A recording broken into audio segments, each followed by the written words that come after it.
Shalom. I want to start off by giving all praises, honors, and glories to Yahweh, Bahashem, Yahweh Shai, Bahashem, Racha, Kodash. Forgive me the spirit to do lesson on today. Lord, willing to feed you, lamb and sheep of Yahweh, Bahashem, Yahweh Shai.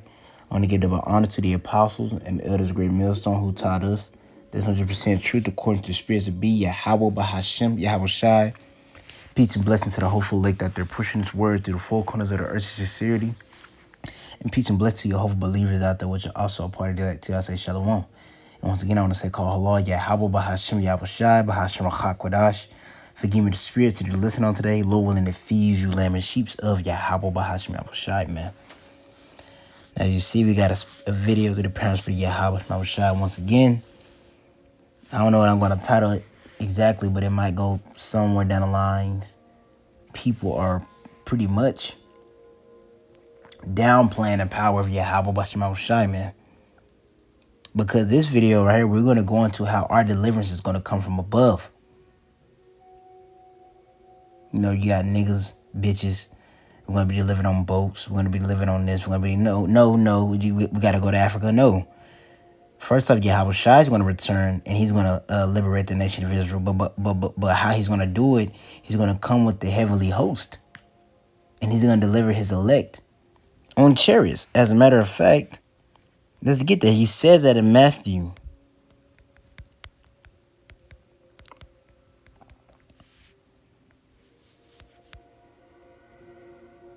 This is Matthew 24.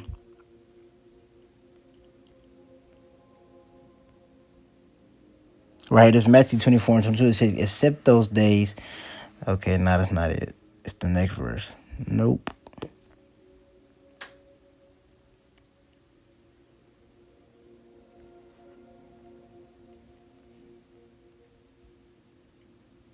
Yeah, this is Matthew 24 and 30. It says, we're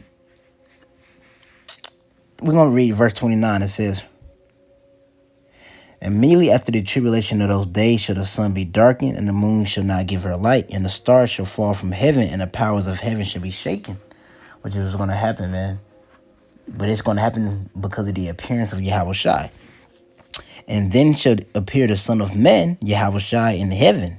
And there shall all the tribes of the earth mourn. You know what I'm saying? Going to be lamenting because of Yahweh Shai return. Because when Yahweh Shai return, he's coming to bring judgment. Isaiah 63. You know what I'm saying? He said he treaded through the wine press, man. You know?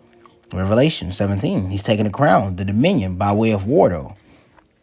Which is going to be easily won, but in 2 Esdras 9. But it says, and they shall see the Son of Man coming in the clouds of heaven with power and great glory. Now this is right here, Revelation speaks about this too, man. Yahweh shall come in with those clouds. Well, you know, what are those clouds? Because he's not going to be floating on, as Esau tells us, it's pretty much a, dang. I forgot. I don't remember. But he's not going to be floating on those clouds, man. Those clouds are going to be chariots. Because you understand that when the prophets seen these things, wrote them down, documented them, that technology wasn't there. Let alone, even for us, like, we don't even have an identification for UFOs. They call them IPOs or UFOs, which mean unidentified flying object. It's just an acronym, so we don't even know. But we, through the pastor of Yahweh Shai Shai, we know what they are. Those are chariots of Yahweh Shai Shai, the vehicles of Yahweh Shai Shai that he's going to use to deliver the nation of Israel, man. I'm going to keep going, though. It says, verse 31, and he shall send his angels with a great sound of a trumpet, and they shall gather together his elect from the four winds, from one end of the earth to the other. And how he's going to do that? With those chariots. Because what are the angels going to be in? The angels are going to pull up with Yahweh Shai. But they're going to be in them chariots, man. They're going to be in them chariots, man. So I want to get that revelation because it's straight on point. This is Revelation 1 and 7. It says, behold, he cometh with clouds. Actually, I think the previous verse tells you.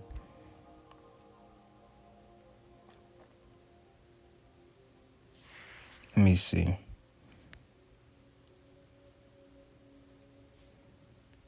Where did you get to the point? This is Revelation 1 and 7. It says, behold, he cometh with clouds. And who is he? Yahweh Shai. And every eye shall see him. And they also which pierce him, and all kindreds of the earth shall well because of him. Even so, amen. Which is just pretty much what was said in Matthew 24, man. But Yahweh Shai is coming with those clouds to what? To bring judgment and deliverance. He's going to deliver his elect, the elect, on chariots, flying saucers, as you will say. But they can come in many forms. You got the cigar form, or a loaf of bread, or a roll. Many different forms, man. The chariots could come in, man. But we know that through the prosperity of Yahweh Shai, he's revealed unto us, Lord, and be that part of that number, the elect, they're going to be delivered on chariots. If you sit here and think you're going to be delivered by going to Africa or hopping on boats, going somewhere, then you're not of the elect. Because the elect will be given this understanding of the scriptures to know that they are going to be delivered from above. I want to pull this right quick. This is Luke 21 and 28. It says, and when these things become to pass, as a matter of fact, let me go a verse. It says, and they shall see the Son of Man coming in the cloud with power and great glory, right? And when these things begin to come to pass, then look up, and lift up your heads, for your redemption draweth nigh. When we see Yahweh Shai come with clouds, we're going to look up. Why we're going to look up? Because our salvation is going to be up, going up. We're going to be looking up at our salvation, which is Yahweh Shai, and he's going to do it by way of the chariots. By way of the chariots, man. This is Revelation 11 and 12. Let me read 11:11. This is Revelation 11:11. It says, and after 3 days and a half, which is 1619 to the late 1960s, early 1970s, right? That there's that time period where we was without the understanding. And after 3 days and a half, 350 years and a half, the spirit of the life from Yahweh Shai entered into them, which Ezekiel 37 goes into that. And they stood upon their feet, and great fear fell upon them which saw them. But shortly after, what? And they heard a great voice from heaven saying unto them, come up hither. And they ascended up to heaven in a cloud, and their enemies beheld them. So we're going to go up into heaven and just sit inside clouds? No, we're going to ascend up to the heavens, go up inside of what? Chariots, vehicles of Yahweh Shai, which y'all call UFOs. After we come back to the obedience to the scriptures, because that's the previous scripture goes into.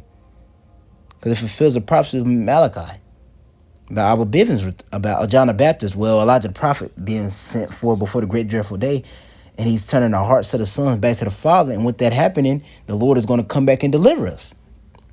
Because he's only looking for the elect, for that remnant, as it says in Revelation 7, man. This is Wisdom of Solomon 5 and 2. It says, when they see it, as a matter of fact, let me go back. This Wisdom of Solomon 5 and 1, it says, then shall the man Wisdom of Solomon 5:1. Then shall the righteous man stand in great boldness before the face of such have afflicted him, and made no account of his labor. That's that Revelation 11:11. And they stood upon their feet, and great fear fell upon them. We standing in great boldness, proclaiming his word, proclaiming this bad message unto Babylon the Great, unto the king of Babylon the Great, unto Esau's rulership, man. Right? And that's by way of the power and spirit of Yahweh Shai, because it said the righteous is bold as a lion. The Lord endowed us with the spirit, and it has made us bold in the line to stand before our enemies and to proclaim his word. Verse 2, it says, when they see it, right, they shall be troubled with terrible fear, and shall be amazed at the strangeness of his salvation, so far beyond they that looked for. Exactly. What's going to make our salvation strange? It's going to, see, when you understand Yahweh Shai, when he puts a spirit on you, you understand that Yahweh Shai likes to show out, man. Same reason how you Jake like to show out. Yahweh Shai is the ultimate epitome of Jake. How he's supposed to be. Not niggas and spics. Supposed to be a holy, divine people, you know. That's why through Yahweh Shai sacrifice, we're going to be all made kings and priests. But that's another video. But nevertheless, the Lord's going to show out with the salvation, man. It speaks about that in Jeremiah. Then they will know what we say, they delivered from the land of Egypt, but he delivered from the land of north, and where he scattered them. You know. But it said what's gonna make it amazing? What's gonna make it so strange? Because it's gonna be on UFOs. Here, everybody's talking about boats. They're talking about going over the Africa on boats, flying on the plane to Africa, whatever. All these things are carnal, and at the same time, you gotta understand, Yahweh Shai is he's finna show his power. He's like, no, I'm finna deliver you on chariots. Same reason how when he brought the flood, it was never seen before, man. Never seen before. He delivered Noah on the ark. The rain was never seen before. Same reason now, he gonna bring 200 million thermonuclear missiles on Babylon the Great, which is unimaginable for these niggas. And Esau. But the Lord got the spirit on Esau. He's still gonna build a bunker to fulfill prophecy. Even though how prideful the Lord got spirit he got him in. Here it is, they doing that, right? Damn, I lost the train of thought. Slack. Yeah, they're doing those things, you know what I'm saying? Building these bunkers, doing all this stuff. But at the end of the day, man, when they see our salvation, it's going to shock them because it's going to be just like the time of Noah. You know what I'm saying? As it says in Matthew 24, as the days of Noah should also be the Son of Man, which that's going into before the flood. But even just the aspect of like, you know, the new thing the Lord bringing in the earth. But I ended off with this. This is Isaiah 31:5. It says, as birds flying, so will the Lord of hosts defend Jerusalem. And we know we're a people before a place. Defending also, he will deliver it. And passing over, he will preserve it by way of what? Flying. He said, as birds flying, so will the Lord. So how you see birds flying up, that's how he going to deliver us.